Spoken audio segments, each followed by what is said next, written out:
Hi, and welcome to Press Label. You can install Press Label just like any WordPress plugin. Once you log into your WordPress site, you only need to access the plugin and then you can click on Enable to activate it. Once activated, you'll be able to start modifying your site. So the first thing we need to do is add a panel title, and we also need to add a panel content as well. Now, this is actually a quick message for those who can get access to a specific section of the site. So once we click on Save Changes, and if we try to log in to as a user, you'll be able to see that panel dashboard message as well. So let's actually do that. Let's click refresh. As you can see, we already have our public dashboard panel there as well. Now let's customize the site even further. Let's add widgets. So we're gonna click at a glance, activity, quick draft, WordPress news, and we click on Save Changes. So these widgets will be added to our settings as well.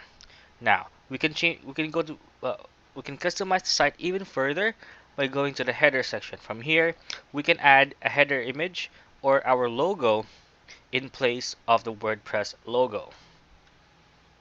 So let me just actually look for a logo that we can use here. Let's try to use the BMW logo for now. Click on use image once it's finished uploading. As you can see, the logo has been added there. We can also add a logo title. So it's going to be the text displayed when the mouse is over the logo. Alright, we can also have a title within the logo as well. Or we can just simply click on save changes, and once we have saved the changes, you can see the logo has been added. And if you really want to customize the width to have a better feel, you can also just drag the little bar there to just move out the width. Then we proceed with adding the footer. The footer is you can add a different logo, or we can use the same one here. We can have the developer name. If, for example, if you develop the site for a client, you can add your name and your website there for attribution. Alright, so once we've done that, we just click on yes for hide footer WordPress version, click on save changes, and this will actually hide the WordPress version of the site, which actually is perfect if you're installing the site for your clients. Fourth, we also have the emails, and we have the other options as well, where we can add another part of our logo as a favicon. So that means it's going to have a very short or a very small logo show up on the tab, and we just simply select all the rest of the customization here, like the title, update navigation, and the hide contextual help as well. So with this, we'll be able to have a more custom feel of the menu. Now from here, from the navigation page, we can then modify whatever menus that you want to hide. Alright, so in our case, we're just going to add the dashboard, and the rest will be hidden for our client. So once we click on Save Changes, those settings will be applied already. Alright, so under the sub menu, let's actually choose the dashboard as well. Click on Save, and once we go back to the dashboard,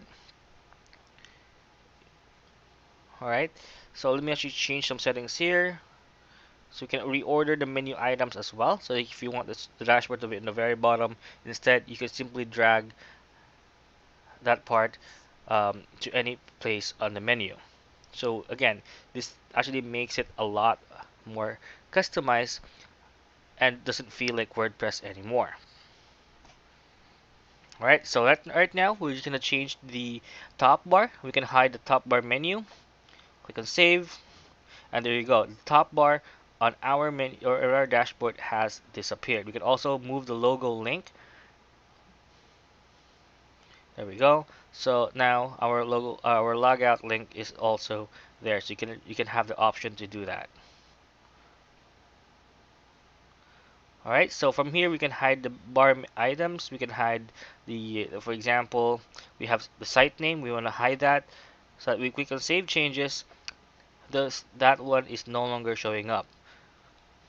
So we can take it a bit further by changing the menu icons here. You have feedback, new page, new user. So depending on how you want your site to be customized, you can simply check a little box, and that's it. There's no coding necessary.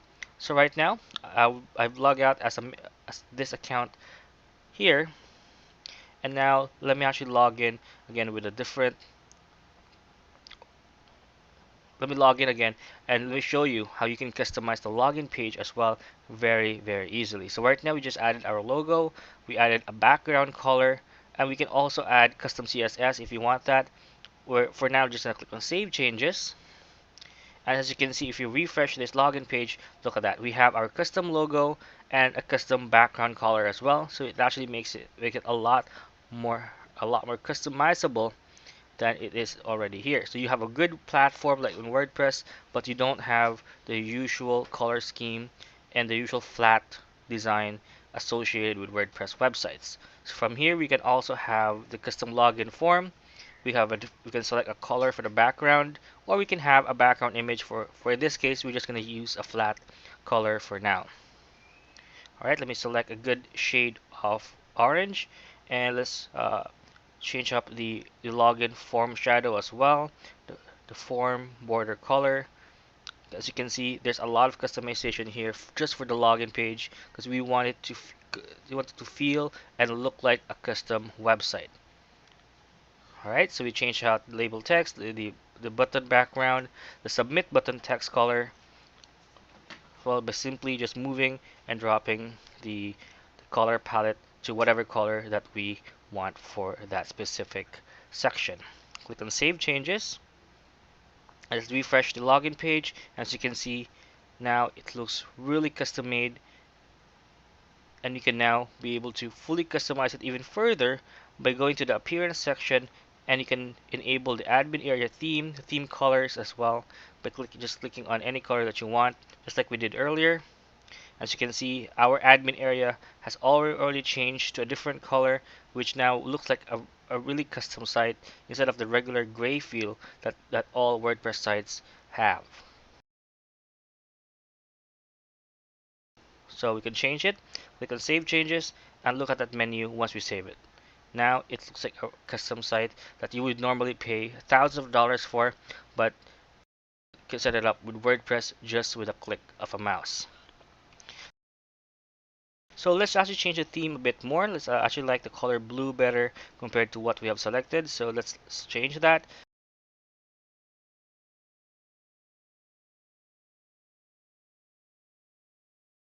And from here, we can then go to role management, and this is where we can add multiple roles for those who have specific access to your site. Let's say if you have a VA, you can have a subscriber access, you have a VA access. So let's say, for example, we're going to test it out as a subscriber demo. All right. So right now we have the lowest role, so it's going to be subscriber. So from here, you can simply select as an admin what part or what access that user has. So once we click on Save Changes, you refresh the login as a subscriber, and you automatically see the changes with the permissions on that account. Also, we have the import and export function.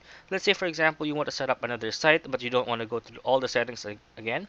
You simply need to click on Backup Settings, and you'll have your own text file there that you can upload later on so that you don't need to go through all the settings again. You simply go to the backup section.